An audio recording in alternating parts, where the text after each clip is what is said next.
to the February edition of Hugs Through Shrugs. And today's going to be another dye pan episode, so we'll take you in a few minutes over to the studio, but we wanted to start this episode, and hopefully we'll remember to start every episode with some charity updates and who we are. Yes. So that's right. I'm Kathy.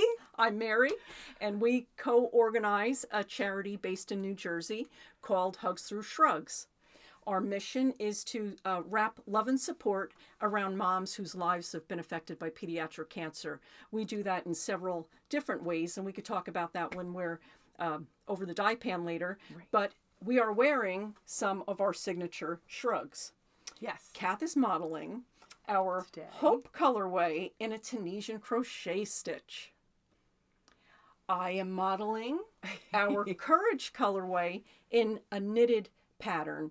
This is what comes in the knit kits that we sell. They look like this. They come with the yarn. This is our own yarn. We have 4 colorways: Faith, Hope, Courage, and Grace. And the kits come like this with the pattern, the laces for the sleeves, a card in case you'd like to ship it back to us and send it to one of the moms that we support. And our pattern. I don't know if I said the pattern.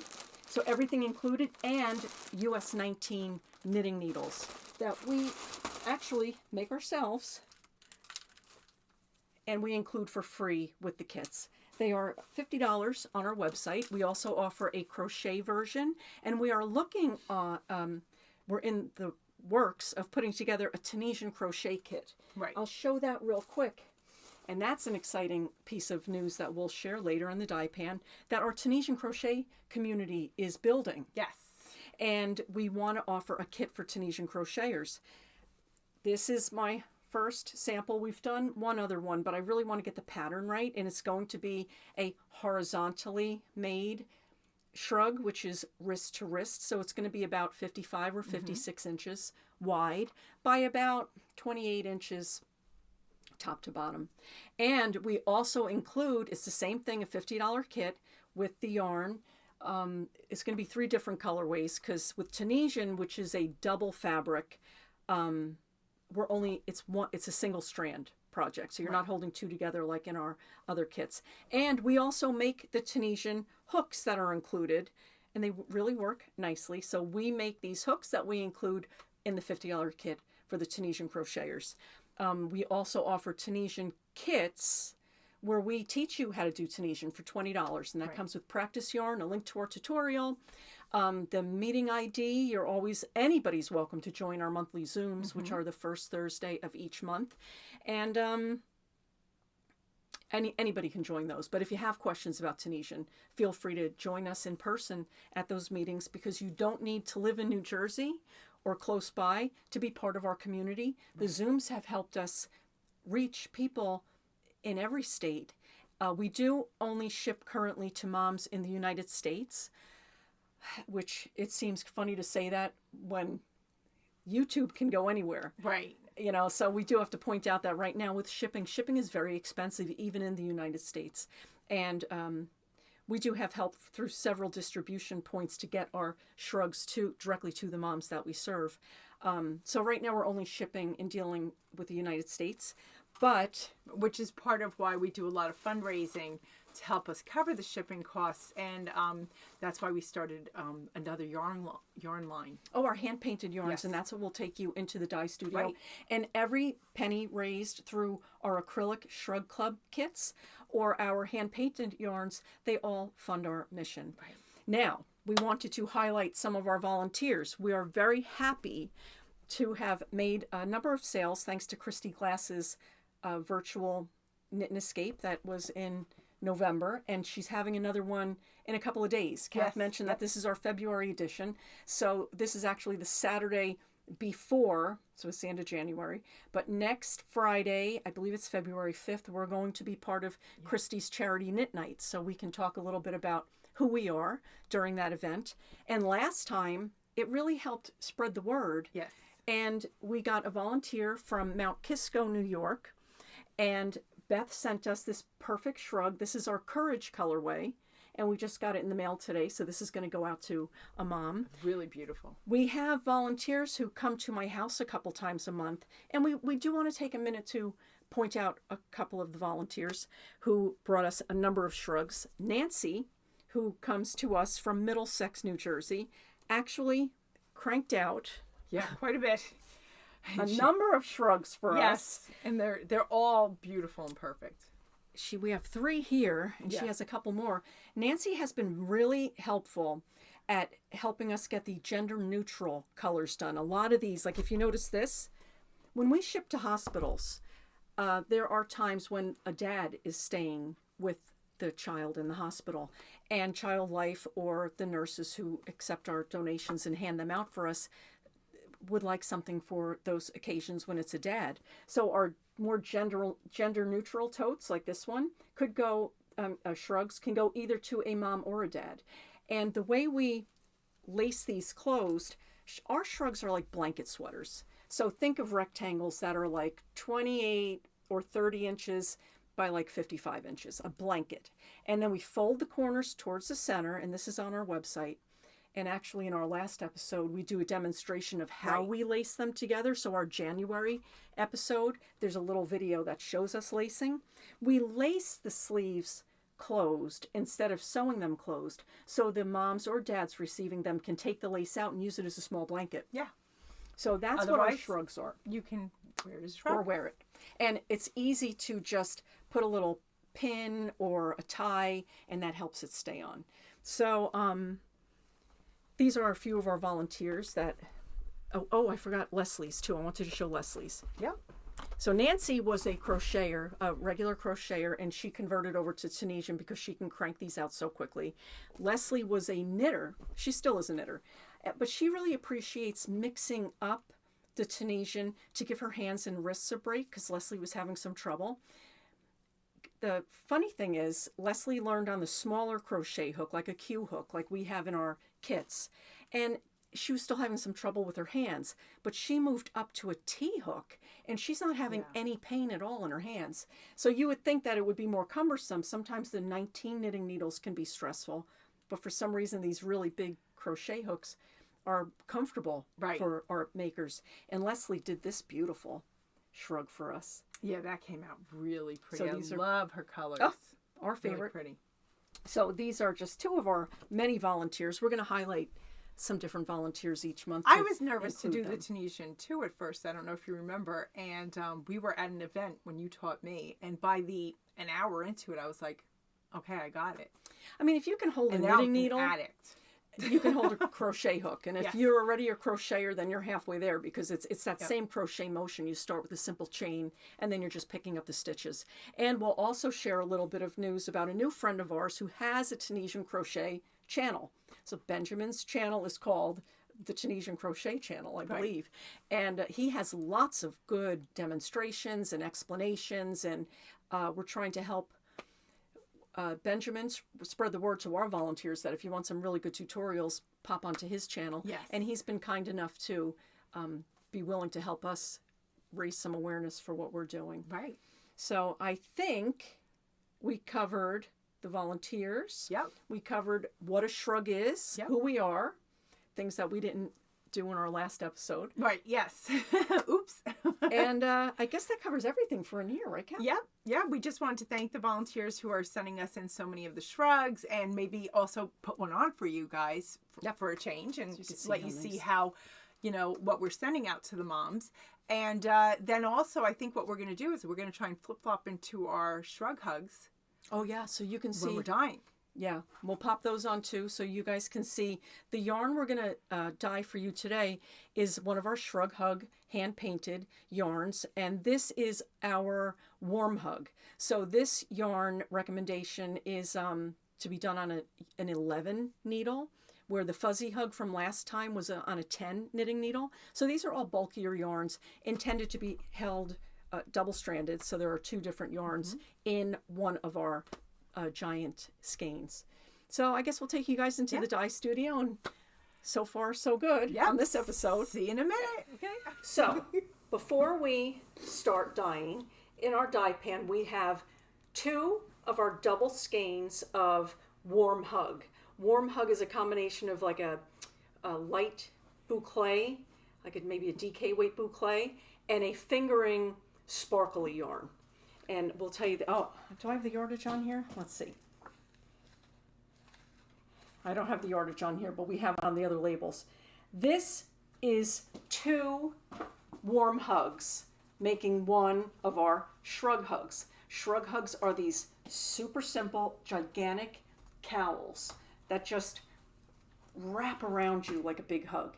It's a mindful knitting process. You just cast on whatever you want to cast on, but we give you a recommended cast on number as part of the pattern that comes with each skein, and the die pan photo like we showed you last time. So you do get this pattern, and the finished circumference, if you follow our 170 stitch cast on, is going to give you 62 inches round by 25. So if you just get one of our skeins, it'll still give you like a 12.5 inch long Shrug Hug, which is still plenty to wrap up in. You can use it as a like long cowl. Yep, or wrap it around a couple of times under a coat. Super big cowl, or you can cast on less and make it a longer cowl. This is just to give you an idea of what you can do. And we just really like this concept, this wrapping around yourself. So this up close, that is how it looks. It's got a sparkle. The light is not right by the yarn. This is 2 skeins. I don't know if you could see the dividing line, but that's what we're making today. Now in the die pan, because this is a lofty yarn, we only have 2 of our double skeins. So it's 2 of the boucle and 2 of the sparkle in the die pan. And we're going to flip on the other camera. We're going to play around today and see if it's possible for us to do a split screen. Yeah. So that you have the close-up of the die pan in half the screen, and hopefully we'll set up a die pan for Kath, and you guys can watch us both dyeing. Then we'll get twice as many done. So today's die pan is special. One of the skeins is going to our new friend, Benjamin Burchell, from the Tunisian Crochet Channel. He lives down in South Carolina, and he's going to help us spread the word to his Tunisian community. And his favorite color is blue, which coincidentally, if you remember from last die pan, we had chestnut and purple that we were starting with, and we mixed up 2 blues. So this die pan, we're starting with those 2 blues, which are Ben's favorite colors, and then we're going to mix in some gray and some green. We thought that that might be nice. Yeah. One of these double hanks is going to go down to South Carolina, and the other one we're going to put in our shop, and that'll be labeled February die pan, Feb die pan, something like that. Right. So we will have one of these available for somebody to purchase. And I think for this, because we're still new and building our subscribers, I think we'll offer the same idea where if you buy this skein, there'll be one, and mention in the notes part of your checkout, mention the February die pan episode, and we'll include a Tunisian crochet kit that we make for free for you. So we'll do that for January's die pan and February. Right, and you can also check out Benjamin's channel, because he has a lot of suggestions on Tunisian crochet and how to do it and things like that. So he's the real expert. What he does with all of the stitches, if you have a question about Tunisian crochet, that's who we'll be asking our questions to. We really do a lot with simple stitch, and we love that. But he does beautiful work with all kinds of stitches that I've never even heard of. So please check out his channel, and you're just going to love him. He saw one of our episodes, which was so exciting because somebody watched one of our episodes who we don't know. And I was so happy, and he said, I'm going to mention you on my channel, and that was so wow, like somebody actually saw us outside of our family. And he's been so nice and so supportive, and from the first video I watched of his, I just knew I have to be friends with this person. I'm going to binge watch him. He's great. I have to. And this is all new. This is all like in the past day. So I was filling Kath in today about our new friend. So now we're going to do what we did last time. I always stand up on my little step here. Oh, and by the way, I should show too. So if we can't do split screen, this might not be recording anymore, and it'll just be from this camera, but I do want to share my shoes. So when I dye, I stand. All dyers are standing for hours, so I always wear Danskos. And I found these shoes a couple years ago. Let's see. Oh, the lighting's not so good, but the knitted pattern on them. So they're my shoes. I always wear them. My lucky shoes and my lucky blending stick. So Kath and I already dyed up some of the colors, starting with the blues that we had from last month. Now I will turn this on, and we are trying the camera at a different angle. So hopefully it'll show better on YouTube. So let's see. Turn this on. Okay, so this is recording now. Okay, so this is recording now. And maybe we'll be split screen. Let me get my gloves. Does this need to go on there? You know what, Kat? That light helps a lot, so yes. All right. Let's put this, hold on. Let me move these. I'll put these over here. And let's move that up here, this light. It does help. It really lights up the pan. And there we go. Oh, that's way better. It does help, right? Good. Oh, because we moved our lighting too, because we were trying to position the camera differently. And I think that's good. I think that'll be good. Let's see. Yeah. All right. So let's start with our heart. What do you think, Kath? Should we do a gray heart? Yeah, great. Great. Okay. So this is like a silvery gray. And glasses off. I do this the whole time. I always get a glare. So how about if last time we did the heart this way, how about if this time we do it this way? Yeah, just perfect. To try to get a little different result. Okay. So let's do our heart.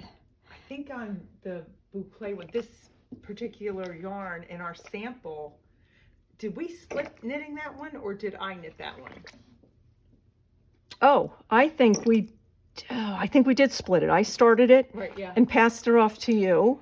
And I finished it up. I loved knitting that. This is a really nice. It is. It's a great combination. Now I know from power watching Benjamin's videos that he has some struggles with natural fibers. He has very sensitive skin, and I know in some older episodes he mentions that he finds a lot of them itchy. Plus he's in South Carolina. So whether or not he keeps this skein or maybe gives it away to somebody on his YouTube channel, whatever he wants to do with it. But I did think this could be a good one for him because it is alpaca in that boucle, Right. which is just very soft.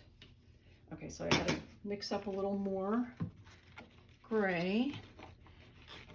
You know, and I did watch our last video, even though I did not edit it. I feel like I'm rushing because I don't want to take up too much of people's time. And that's when I get all sweaty.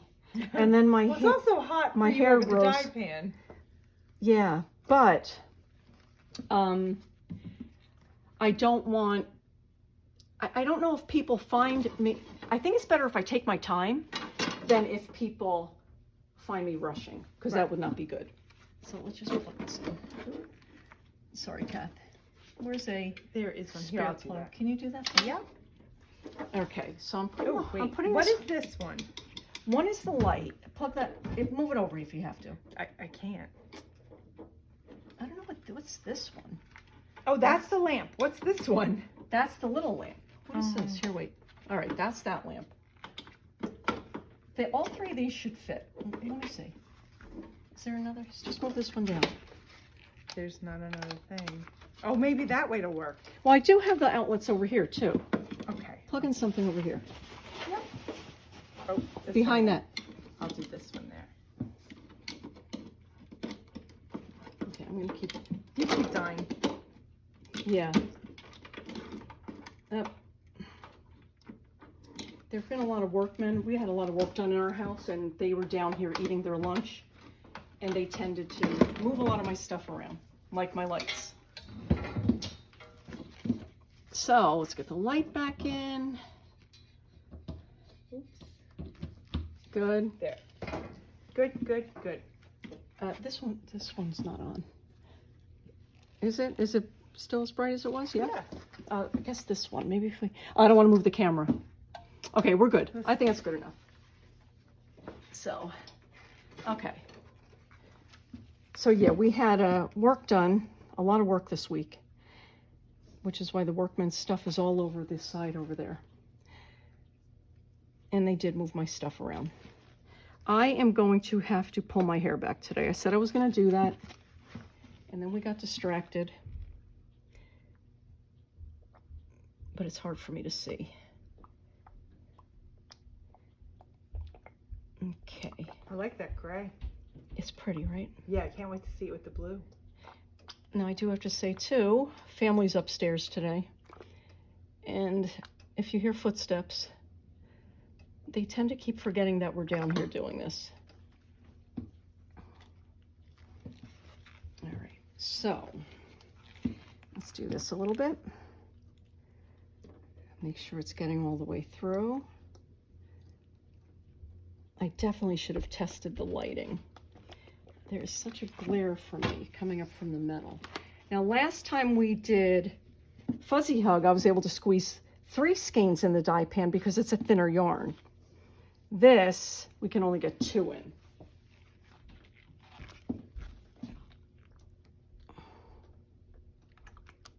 And that's because you want to make sure that the yarn gets saturated. Yeah. Not squeezed. And there, too much oh, that's in, what we could show is the yardage. Hey, Kath, can you do me a favor? And don't trip over all of our wires. But the yarn that we have, the yardage, I would like to share what the yardage is, although I guess I could do that tomorrow. The yardage on this, here's a tag. Do you know what that yardage is? I know that the shiny fingering weight yarn is like 430 yards or something. There's a lot of yardage. The alpaca merino boucle has 328 yards. 328. That really stretches far. Oh, Yeah. good. Pull my hair back. Well, and just look at the size of the hug, the shrug hug. Huge. Huge. Huge circumference. All right, much better. Hair will not be hanging over the dye pan. So also, the little pauses in between is giving the pan time to heat up, which allows this to adhere, the dye to adhere to the yarn. So I'm really just gonna do the gray heart today. We're not gonna use any of this gray anywhere but the heart. So I'm going to use all of this. Add some water. Ooh. All of the gray. You can hear it eating up. Yeah. See a little steam. Oh yeah. That's why as soon as I feel that, it's like, let's get the hair pulled back. Let's lower this a little. And let's get over here. Good. This angle's a little bit harder with the camera, but I didn't like the way the video played on YouTube where it was just in the center of the screen. Right. So we're trying to get the better angle. So, all right. So settle in, people. Now that we're all set up here, we're just going to chit-chat for a while. Last time we started to talk a little bit about Arne and Carlos. Yeah. And was the episode uploaded at that point, Kath, where it's just Arne knitting by the fireplace? Where Freya sits on his lap for a little while? Yeah. Did we mention that last time? Oh my God, no, I don't think that was out yet. That was amazing. Oh, and he doesn't even talk. It's just Arne by himself. Yeah. I watched it twice and knit along. And it's an hour. It's an hour long. Which I love. I did too. And you hear his fireplace crackling away. And every now and then he tells Freya to be quiet because she's starting to woof at a moose. And everybody was just commenting, how peaceful it was sitting there and knitting with Arne. And thinking about Carlos, and he's doing well. He did actually post a couple of pictures of himself in the hospital. Yeah. Where he's coming along. But that was really, really nice. And it's crazy because we're just sitting in silence. I know, but you could hear the fire crackle once in a while. Like I was just hearing the dye pan sizzle. Yeah, and you feel his presence. You really do feel like you're sitting there with him, which is now what we're doing with Benjamin. Every time he shares a video, we're going to feel like we're visiting with him. We already have our regular podcast that we watch. Oops. Oopsie. Like we mentioned. Uh-oh. That one strand right here. Yeah. Where'd that come from? Over there. This pan. Yeah. We did mention that we watch, that we're from New Jersey, and that we follow Mary Beth and Helen. Yes. Let me fix this. I have spent, this is the pandemic time, and I have completely binge watched the Crafty Toads and Arne and Carlos. I was never into podcasts because I was always at school. And now that I had the time, I'm like a junkie. And I can't wait to binge Benjamin. Oh, yeah. This has been my friends ever since we closed the yarn shop. That's how I stay connected with the knitting community. I barely watch television. Yeah, I don't have too much. And also Kevin and Ray. Oh, yeah, they're Needles good. at the Ready. They are very good. They're also one of my new... I'm a fan. I'm a convert. Now, I have to say, Benjamin's favorite color is blue. So we're carrying, this is the blue, one of the blues from, actually both of the blues that we'll be using from last month's episode. And coincidentally, that's Benjamin's favorite color. So here's one of the blues from last week, and we have another one. And what else, Kathy? We said we were going to do a little bit of green. Yeah, like there was an ivy green. So we're going to see if we can mix that in with this too. And also, again, I know we talked about in other podcasts how each of our dyeing sessions is a unique session, but we do start with any leftover dye from the previous session, and it's tying like that batch into this batch, kind of like the mom's journeys. Like we're trying to reach out to the moms, and we're trying to touch different people's lives, and like we're all kind of connecting. So this dye pan is connected to the last dye pan, but they're all still very unique. And it doesn't look, we get everything better blended. We just kind of get the heart on first, and then we kind of play with it. So it does get a little more defined, and we'll mix. Gray. And then we'll take a dye pan photo, so you also get that with your purchase. Every skein, which is 2 hanks of yarn, like we said. This will be the boucle and the sparkly sock yarn or fingering yarn, and this, and the dye pan photo. See, this is new for me. Talking and doing this is new, but we thought maybe people might be interested in how we do this. So I'm trying to get better at talking and thinking. Well, and sharing what you're doing, because like for people like me, we don't know what's going on. Like also, we don't really know how to do it. Yeah, and also not taking, again, like I tend to feel like I need to move faster because I don't want to take up too much of people's time, but I don't want to shortchange these skeins either. So I have to take a breath, and if you guys get bored, you can fast forward. I can't fast forward through this process. So I just need to do it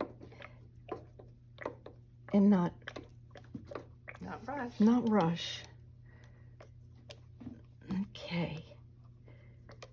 Now this time we did the heart this way in the pan. Last episode we did it this way. And I'm trying to add a thicker amount of color so that the colorways are not too choppy. The color changes don't occur too choppily, if that's a word. That's why I'm making this a little bit darker, but we still want to have some. What do you add the water for, Mary? What? That just helps to penetrate the. Okay. So I tend to use I like darker colors. So the dyes are heavy enough where if I add a little bit of water like this, it'll help it saturate and blend it a little bit more. Like right here, I don't want the colors to get too muddy, but if I add a little bit of water, it just helps carry the dye enough to touch the other color. So it covers the white. And we do keep going back and touching up like this. So that helps. And turn up our heat a little bit. Okay. Because this is a low immersion process where we don't have much water. These are damp. They were soaking for a couple hours actually. And it's dry. So I don't want to keep too much heat, just enough heat and just enough dye to penetrate without running together under the pan. Right. So it looks like this is still recording. It looks like we're getting the full pan. So far, so good. I don't know if that iPad is, are we still even on that, Kat? Yeah, it's still going. Can you see me? Yeah. Oh, wow. Maybe we could pull off a split screen. So now that was another blue. I'm going to just use up this, what's left here, like this. That's the brilliant blue? That is the, yeah. I think I might put the green in the middle. But because none of this is in the middle, I'm Yeah. also going to put some of the green yeah. on the outside, so we'll make sure. Okay, let's do this green. I'm not a fan of this bottle with that cap. So we're going to put the green in here. You could see how thick Oh, that's pretty. the layer is. Right down the center. So like we said earlier, this is based in New Jersey. Kath and I grew up in Flanders. Kath still lives in Flanders. Our brother lives in our parents' house. They passed away a couple years ago, and Mike has the house. And they're so lucky because Mike called before, right before we started recording. He's going to be going over to Kath's later, and they're going to have dinner, and Kath is going to... Only because he likes what I'm cooking. Yes, he calls to find out what's on Yes. what's on the menu.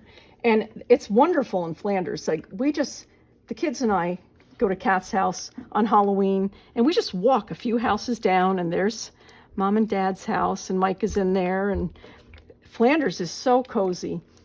I had an interview by this Morris Sussex Sports channel on YouTube, and it was right around Halloween. We had just done Halloween, and Flanders this year was so amazing for Halloween. It was on Saturday. And I have to say, I was with the virus and everything, I didn't know how it was going to be. Like everybody was kind of thinking maybe it wouldn't be so good. But in my neighborhood, what they did was everybody put tables out and pre-bagged candy, so all the kids had to do was touch their own bag, and then you would just backfill when you were running low.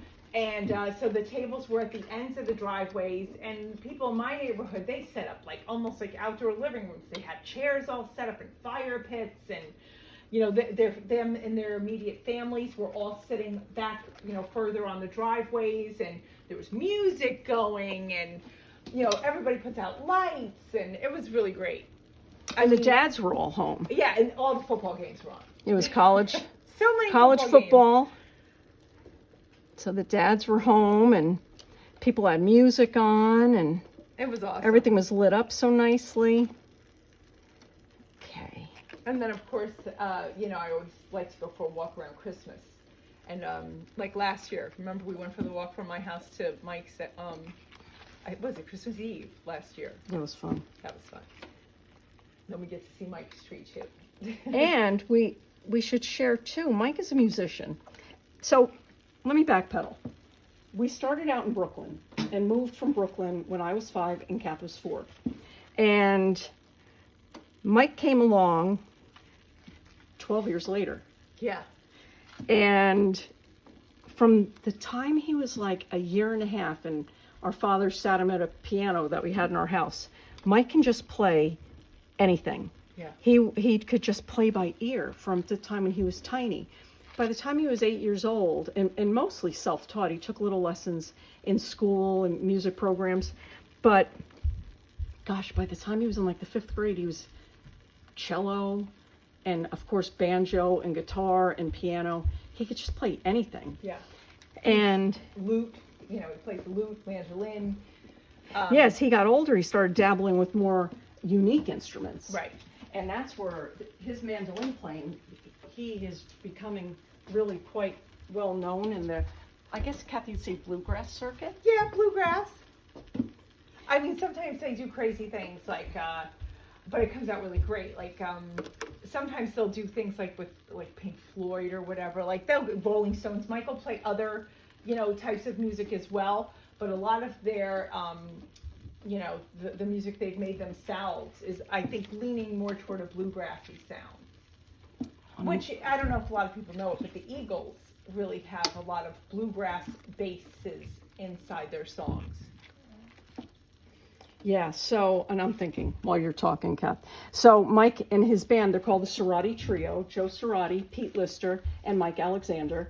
And I think I'm going to try to insert, like maybe right here, a little clip of just a little bit of them playing because we're so proud of how well they're doing. And I'll try to put that right here.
Sometimes I like to hide my eyes.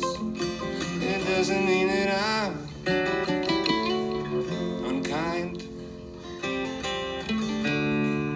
The thinking man has just arrived, wishing he was dumb and blind.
you very much. Salute. And now we'll keep talking about Mike. Right. But they've really have such a great sound. Yes. And now with COVID, they're actually getting into a lot of what do you call it? Virtual, live streams, where they're getting quite a following and doing pretty well, and they don't even have to leave their homes. Right. Well, I have to say, I think people are just dying and craving for some, live entertainment, and the live streams allows them to perform, and record, but they're sending it out live, and it's just nice. I think people are really looking for entertainment, and so it's been working pretty well for them. But I know they miss being with people too, just like we miss being with people. But they have had some interesting lucky breaks lately, and we don't want to talk about that too much yet, but we can keep you guys posted. And they do have a Facebook page, and I believe Joe put some of their videos on YouTube. So again, Sorority Trio. I'll try to put information about that in our description, so anybody can just link on over and check them out. And we're very proud sisters of our very talented brother. I always say, like, Mare is like Martha Stewart. She can dye. She's the knitter. She taught me Tunisian. But just Mare's house is all like Martha Stewart, and she's got all that down, and Not so much. Yeah, no, she is. I'm not. See this Band-Aid? Cooking. I should say out of the kitchen. So Yeah, that's not a strength of mine either. well, no, more than me. You don't burn yourself. So anyway, she's like our Martha Stewart in the family, and Mike is the musician, and I'm trying to figure it out still. No, Kathy, you're the one who always. I have patience. You're a cheerleader, and you're our sense of humor. Yeah. Woo. I mean, heck, I wouldn't have even opened the yarn shop if you didn't tell me, we could do this. We could do this. I work at a school, and I think that my thing is that I'm patient. Like, I'm very patient. And so that works for me with working in the school. Well, how fun is that too? So we grew up in Flanders, and I started out at Mountain View School in Flanders. And then for first grade, I had to go to Chester, to the Williamson School, because they were building Mountain View North. Right. And I have to let this heat a little bit so I could talk, and it's easier to talk and not work.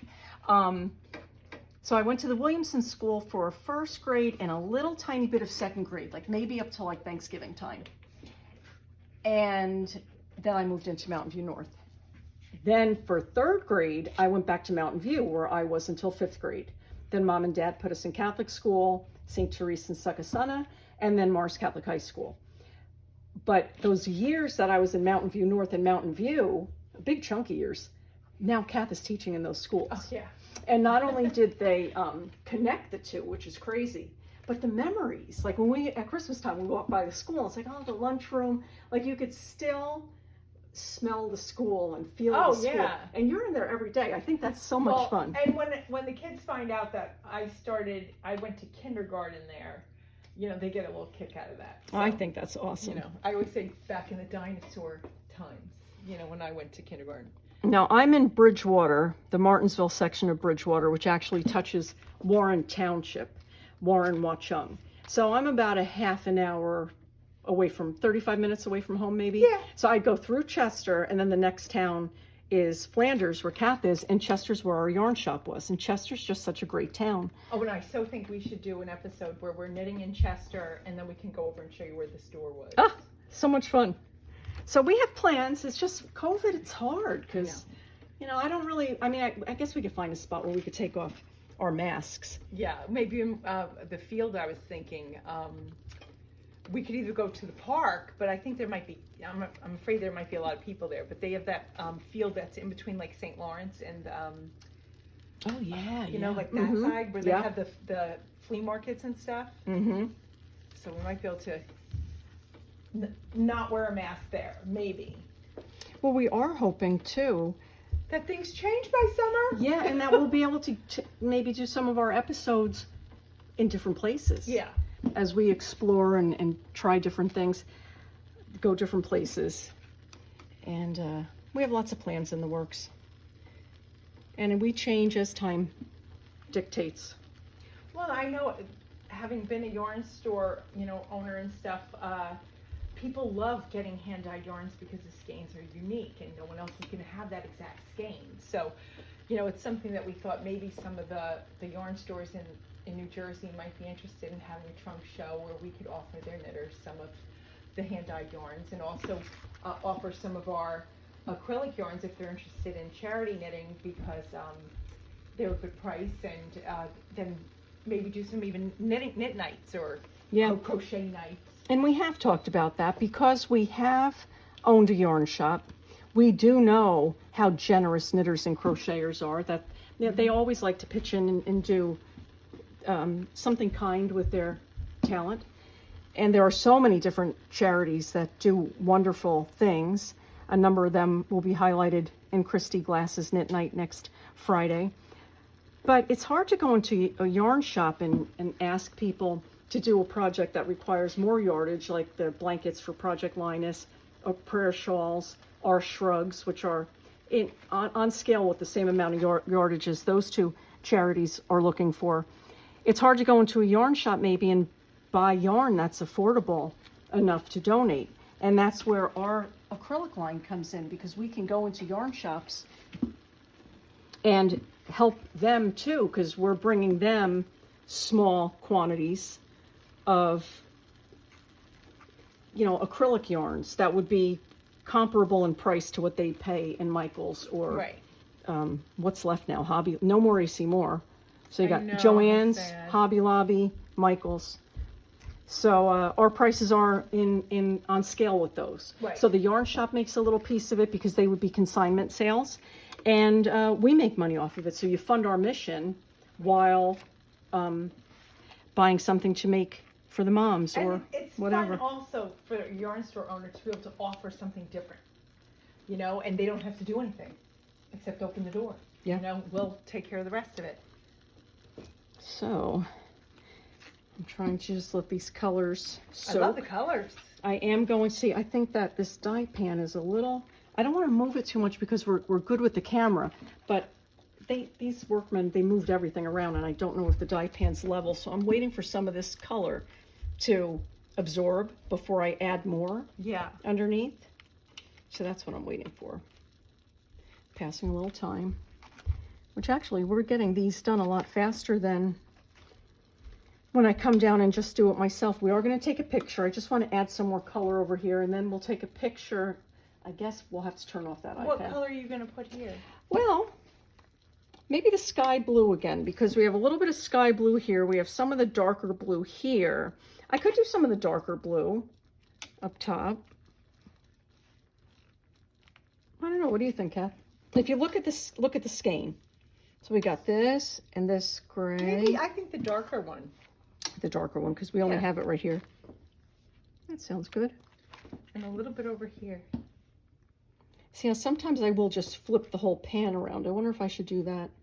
So when I started dyeing, the first thing I started dyeing shawls years ago that I was selling up in Newport, Rhode Island.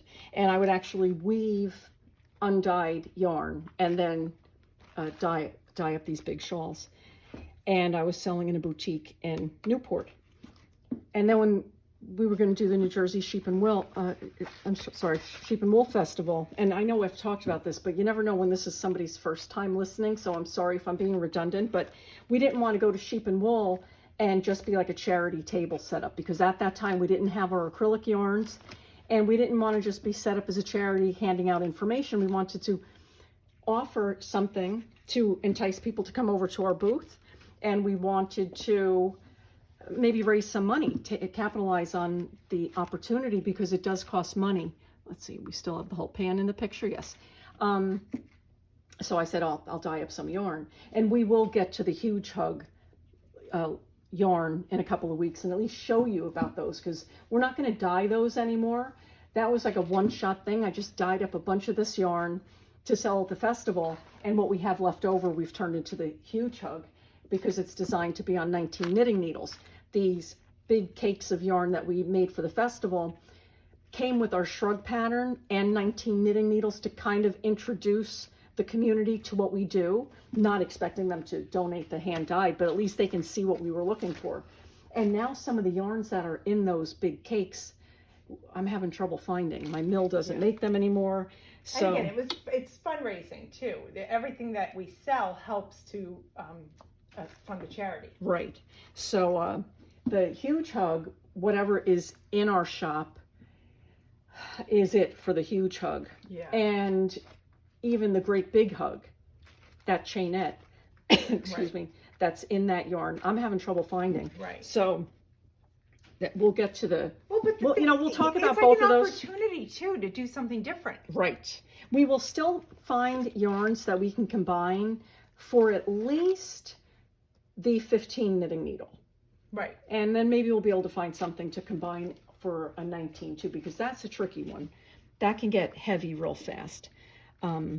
But we could talk, we'll show those two yarns. Next episode, we're going to dye the Cozy Hug, which is our 13 knitting needle Shrug Hug yarn. That's how we just kind of differentiate by what needle. Got Fuzzy Hug, Warm Hug, Cozy Hug, Great Big Hug, and Huge Hug. So, all right, maybe I'll add a little bit of this other blue. Turn up the heat a little bit again.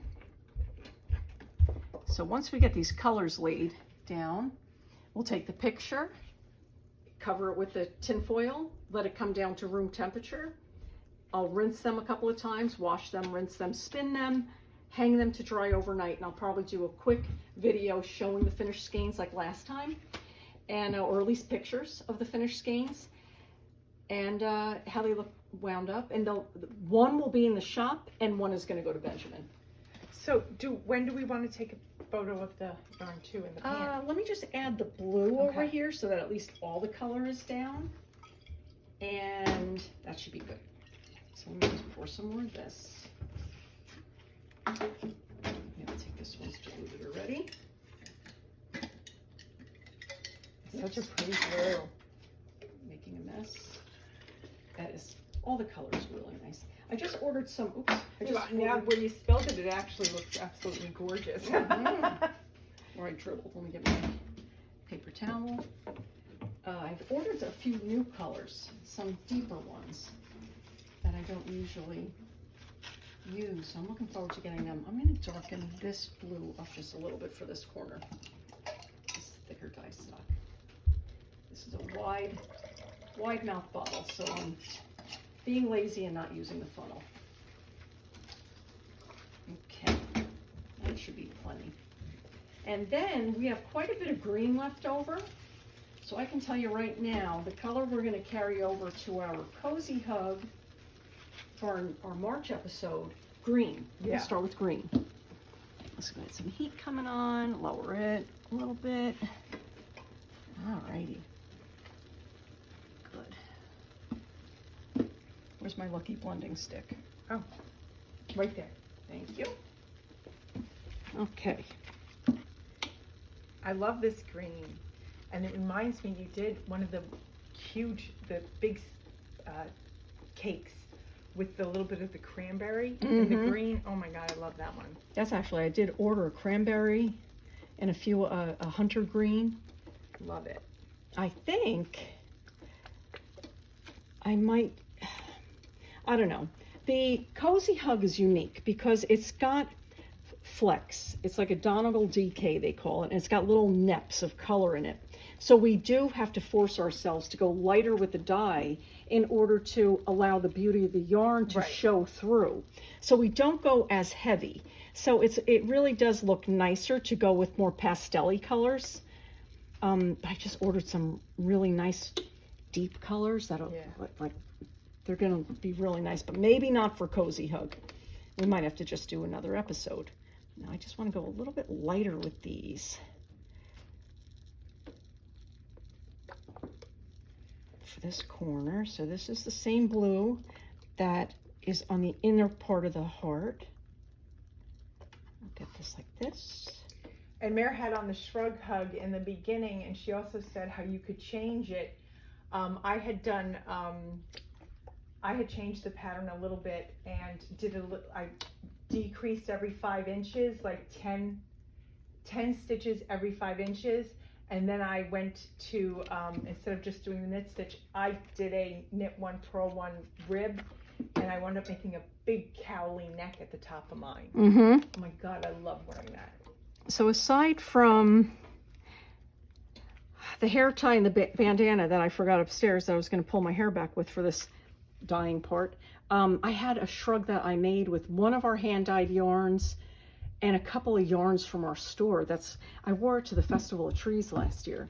And it's a very expensive shrug to make. I did it with blacks and like these rich jewel tones because it was just a topper for myself to wear for the festival. And that one I did longer to wear over leggings and like a 3/4 sleeve. You could do so much with just this basic rectangular shape. Yep. And sometimes you just want something simple and easy. Like our Shrug Hug pattern, it is fabulous to challenge yourself with patterns and cables and focusing projects, and then just have that one that you pick up to chill out and just knit. And what's different about ours is you don't know how this is going to knit up. So you just knit. Just knit your circle and let the yarn do its beautiful job. And the colors, let the colors just work for you. Well, that's the best part too about having a hand-dyed yarn. You don't have to get all fancy with the stitches because the colors are what pop. So you could just do a very easy stitch and something very simple. Just knit it. And like we said last time, the mindfulness of this project, take the time to feel good about your purchase because all the money is funding our mission. And count your blessings and know that you are helping somebody, wrapping them in some love and support. So I think we have covered all this yarn. We're going to take a picture. We're going to fiddle with it a little bit more, just making sure all the color has penetrated to the bottom of the pan. I do have to let these colors take some time to saturate and cover it in foil. And this will be February's dye pan. So I think that covers everything for this episode. What do you think, Kath? Yeah, I'm excited to put definitely. Mike's little snippet in so everyone can see the sorority trio. They learned a little bit more about us. And the Tunisian Crochet channel. Yes. Check it out. All right, everybody. Thank you for your patience as we got through this process. I will insert the pictures of the finished product. And I guess we'll just, maybe join us for Christy Glass's Charity Knit Night. Yep. And That's we'll next see week. And we'll also put some Friday. information about Benjamin and his channel, Perfect. his Tunisian channel. And I guess that's it then. All right, everybody, have a good month. We'll see you in March. Bye. Bye.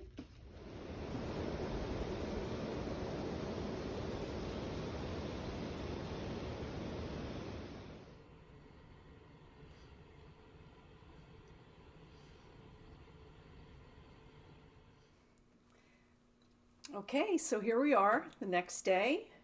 Our yarn is dry and it came out really nice. Let's get these colors. So this will be one of our warm hug skeins.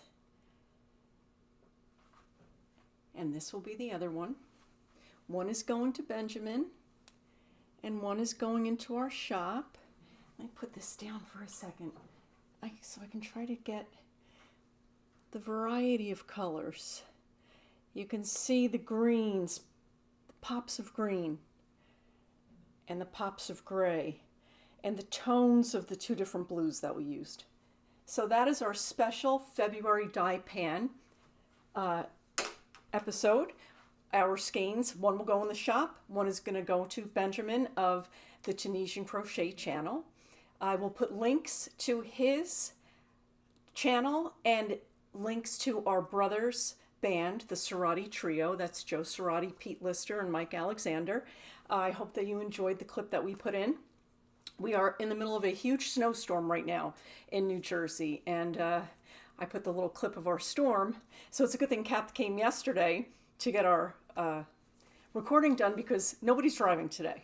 Now, we did mention a few things before we came into the dye studio that we meant to talk about once we started dyeing, but I have to say, I'm not used to talking while I do the dyeing. It's typically a very meditative process for me, and it's just me and the experience. I love the colors. I love the smell of the hot wool and being over the dye pan. I love to see the way the colors blend together when I'm moving around with my little lucky blending stick. So I'm not used to having conversations while I do this process. And we did say, if you're new to our channel, we do distribute our shrugs through several distribution channels. One way is through some children's hospitals that I had personal contacts with. And the hospitals use our shrugs to welcome moms or dads sometimes whose children are being admitted. It could be for cancer treatment and the staff knows that these families are coming. It could also be in the pediatric ICU where parents unexpectedly find themselves spending the night with their child. And hospitals like Hasbro Children's Hospital in Providence, they really like to use our gifts in the NICU. They have a very busy NICU up in Providence. So the hospitals do use our gifts in different ways. And when we ship to the hospitals, we do include little care packages that there should be a picture on our website. I think in our last episode, we may have held up one of the packets. We could talk about that more in another episode. But a very fulfilling means of distribution for us has been through several pediatric cancer charities that have mostly been started by moms whose children have battled pediatric cancer. And when we ship to these charities, without doubt, the shrugs are getting directly to the moms.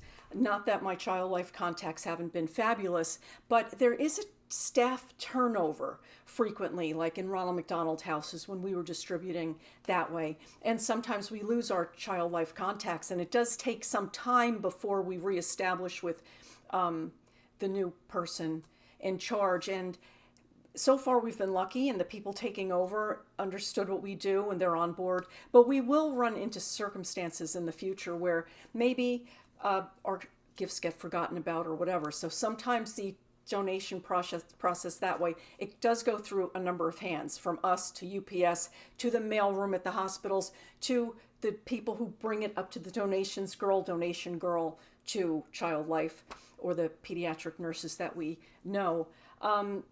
So we're leaning more towards these individual charities moving forward. Who knows what'll change in 2021. Our goal is to get your donations directly to these moms as quickly as possible.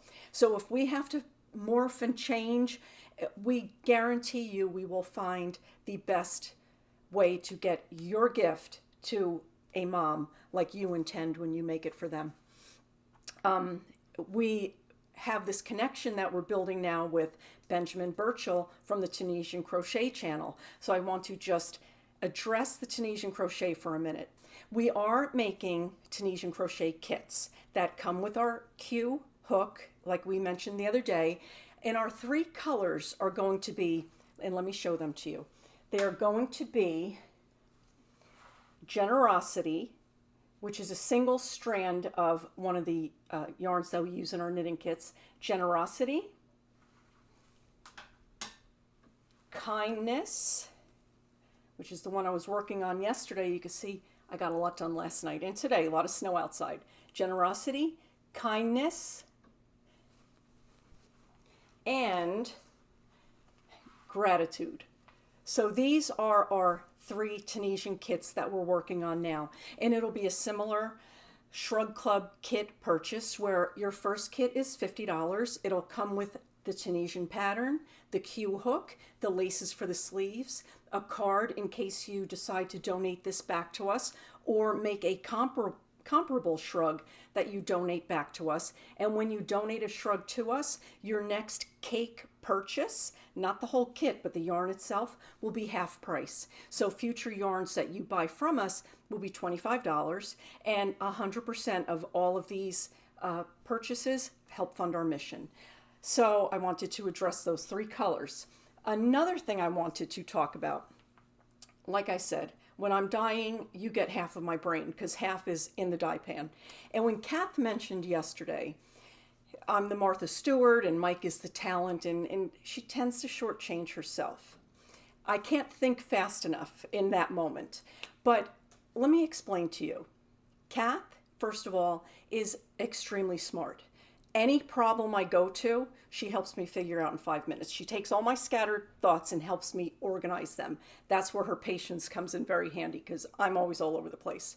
She can take anything. I can teach her to do something in 5 minutes. In an hour, she has it perfected. And then she masters it. These shrugs, when I taught her Tunisian crochet, she picked it up like this, and she honestly donates at least 10 to 12 shrugs every month to our cause. So you give Kath something, she masters it, and she nails it constantly. And that's a talent. And she gives 100% always to me and our brother Mike. Kath will go out of her way, drop everything she's doing, and she will be there. When I said cheerleader yesterday, she makes Mike and I feel like we can do anything. So how do you summarize all these feelings? It's my sister, it's my best friend. So if I could say to you, my sister is my best friend, all these things that I'm so grateful for, I wouldn't even be doing this podcast without her saying, oh, we could do it, it'll be easy. She is everything. So I wanted to make sure that now that I can talk to you and not be looking at the colors and worrying about getting that perfect for you guys, I just wanted to say thank you, Kath, for helping all of this become a reality. As always, you make me feel like I could do things that on my own I would not think possible. So that wraps up this episode of What's in the Die Pan on our Hugs Through Shrugs channel. We hope you're enjoying what we're sharing with you. And we're going to die again in March. That'll be our Cozy Hug, which is our yarn intended to be done on a 13 knitting needle. And we hope you'll pop back in. Please subscribe. Please like the videos if you like them. That'll help us reach more people, build our audience on YouTube. And thank you for supporting us. We will see you next month.